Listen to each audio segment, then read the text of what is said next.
स्वागत. तुम्ही बघू शकताय मी सध्या जिथं उभा आहे तो मारावैरा रोड आहे. साधारणतः नदीचं पात्र जे आहे ते 1 ते 1.5 किलोमीटर अंतरावर आहे आणि 1.5 किलोमीटर अंतरावर नदीचं पाणी या ठिकाणी आलेलं आहे. इकडं जर बघितलं तर 4 ते 5 किलोमीटर पाण्याचा प्रवाह गेलेला आहे आणि उजव्या साईडला जर तुम्ही बघितलं तर एक 4 ते 5 किलोमीटर पाण्याचा प्रवाह गेला आहे. तुम्ही पाठीमागं बघू शकता किती मोठ्या प्रमाणात पाणी आहे. साधारणतः 7 ते 8 फूट पाणी रस्त्यावर आहे. बघू शकताय तुम्ही. माझ्या उजव्या बाजूला जी शेती आहे, माझ्या डाव्या बाजूला जी शेती आहे ती पूर्णतः ऊसाची शेती आहे. तुम्ही बघू शकता ऊसाच्या शेतीत किती आहे, फक्त शेंडे दिसतात ऊसाचे. म्हणजे साधारणतः आणि या शेतामध्ये आहे. मी जिथे उभा आहे तिथे रोड आहे, रोडवरून गुडघाभर पाणी वाहत आहे. उजव्या साईडला तुम्ही बघू शकता असा हजारो हेक्टर शेती आणि हा पूर्णतः पाण्याखाली गेलेला आहे. तुम्ही बघू शकता गावातील लोक स्थलांतर करत आहेत. साधारणतः आपण जर बघितलं तर माढा तालुक्यातील उजव्या साईडला वाकाव आहे, परत त्याच्यानंतर कुंभेज आहे, खैराव आहे, माझ्या पाठीमागे उंदरगाव आहे. अतिशय दयनीय अशा प्रकारची अवस्था झालेली आहे. गावं उद्ध्वस्त होण्याच्या मार्गावर आहे. प्रत्येक गावामध्ये पाणी शिरलेलं आहे आणि लोक सुरक्षित ठिकाणी स्थलांतर करत आहेत. NDRF ची काही पथकं सुद्धा या ठिकाणी दाखल झालेली आहेत. अडचणीत असलेल्या लोकांना बाहेर काढण्याचं काम सुरू आहे. तुम्ही आता बघू शकताय की जे गावात जे लोक की त्यांचे जे जनावर असतील, काही सामान असतील ते बाहेर काढण्याचं काम करत आहेत. माझ्यासोबत एक शेतकरी आहेत. काय परिस्थिती आहे सांगाल का? परिस्थिती साहेब लयच बिकट आहे. कसं आम्ही जीव वाचून इकडे बाहेर निघत आहे. फार सामान फिमान आमचं पूर्ण गावात अडकलेलं आहे. फार वाईट अवस्था आहे. नुकसान तर काय बोलायचं काम नाही. सगळं वाटोळं झालंय. गावात किती पाणी शिरलंय?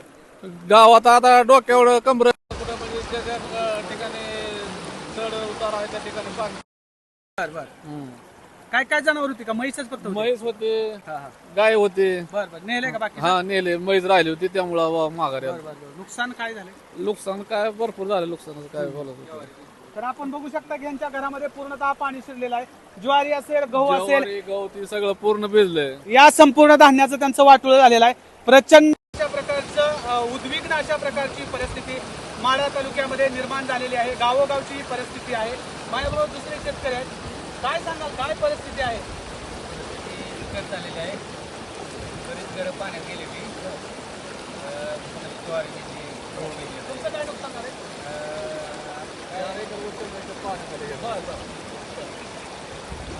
घरात किती पाणी आहे? सगळं भिजलं आहे. तर आपण बघू शकतो की यांच्या घरामध्ये पाणी आहे. साधारणतः कमरे एवढं पाणी आहे. प्रचंड मोठ्या प्रमाणात नुकसान झालेलं आहे. अतिशय विदारक अशा प्रकारची स्थिती आहे. इकडे जर तुम्ही बघितलं तर माझ्या मागे इकडे दारफळ गाव आहे, त्याचबरोबर पुढे तांदळवाडी आहे, म्हैसगाव आहे, निमगाव आहे. अशा अनेक गावांचं मोठं नुकसान झालेलं आहे आणि पाण्याचा फ्लो वाढताच आहे.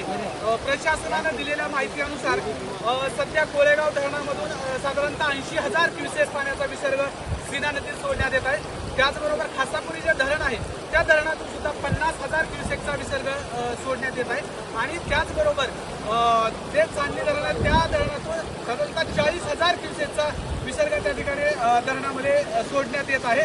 तर साधारणतः 1,50,000 क्युसेसचं पाणी त्या ठिकाणी सीना नदीत येत आहे. त्याचबरोबर बार्शी भागात, बार्शी, भूम, परांडा या भागात सुद्धा मोठ्या प्रमाणात पाऊस झालेला आहे आणि त्या पावसाचं मोठ्या प्रमाणात पाणी सीना नदीत येत आहे. त्याच्यामुळं अतिशय महाभयंकर अशा प्रकारची स्थिती निर्माण झालेली आहे. मी तुम्हाला दाखवू शकतो की गावातलं ते मंदिर दिसतंय तुम्हाला. दिसतंय का मंदिर? त्या मंदिराचं शिखर दिसतंय. ते फक्त शिखरच तुम्हाला उघडं दिसतंय. बाकी गाव संपूर्णतः निम्म्यापर्यंत पूर्णतः झाकलेलं आहे. गावाला पूर्णतः वेढा आलेला. गावातले जे शॉपिंग सेंटर आहेत ते पूर्णतः पाण्याखाली गेलेले आहेत. तुम्ही बघू शकता प्रचंड अशा प्रकारचं नुकसान या ठिकाणी झालेलं आहे. नागरिकांची, शेतकऱ्यांची अशा प्रकारची मागणी आहे की शासनानं तातडीनं कोणतेही निकष न लावता आम्हाला मदत करावी अशा प्रकारची मागणी शेतकऱ्यांनी, नागरिकांनी केलेली आहे. गणेश लटके, ABP माझा. ABP माझा, उघडा डोळे बघा नीट.